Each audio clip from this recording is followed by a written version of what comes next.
Panginoong Jesus, aking muog at silungan, lumalapit ako sa iyo na may pusong pinapahirapan ng kadiliman at pagkalito.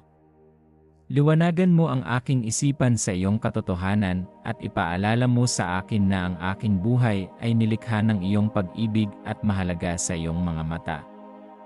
Sa iyong pangalan, tinatanggihan ko ang bawat tinig na naghahatid sa akin sa pagkawasak at tinatanggap ko ang iyong kapayapaan na higit sa anumang pangunawa. Palakasin mo ang aking espiritu sa pamamagitan ng kaaliwan ng banal na espiritu. Ama sa langit, ikaw na nakakaalam ng bawat tabong sugat sa aking puso, walang anumang nakatago mula sa iyo. Hipuin mo ang aking pinakamalalim na kirot, putulin mo ang mga tanikala na bumibihag sa aking kaluluwa. At pagkalooban mo ako ng lakas sa oras ng aking kahinaan.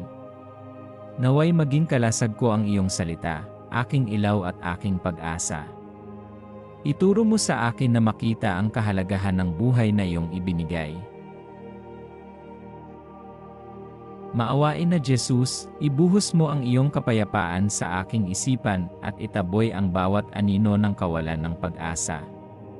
Pahintulutan mo akong makahanap ng kapahinahan sa iyong mapagmahal na mga bisig, at baguhin mo ang aking hininga, aking lakas, at aking pag-asa.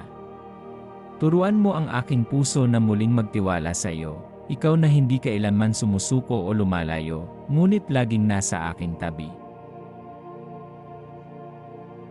Banal na Espiritu, hipan mo ng bagong buhay ang kaibuturan ng aking pagkatao.